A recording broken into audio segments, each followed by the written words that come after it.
लिए घोड़े पर सवार हुआ और अपनी फौज को लेकर शिकारगाह पहुंचा। यह दिन आशूर का दिन था और वो साल 61 हिजरी था। अचानक उसे एक हिरन उछलता हुआ नजर आया। उसने अपना घोड़ा उस हिरन के पीछे दौड़ाया। अभी वो कुछ ही दूर गया था कि उसे इदराक हुआ कि वो अपने सिपाहियों से दूर निकल आया है, नीज वो अपनी सल्तनत की हदूद से भी बाहर आ चुका है। चुनाचा जब उसने खुद को तन्हा महसूस किया तो वो घबराने लगा। इसी घबराहट में वो घोड़े से नीचे उतरा और पैदल चलने लगा।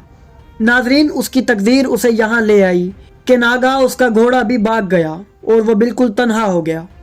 इसी लम्हे में उसके सामने एक खूंखार शेर अपनी कचार से बाहर निकला और उसकी तरफ देखने लगा। बादशाह अपने तमाम हवास खो बैठा और ज़मीन पर बैठ गया।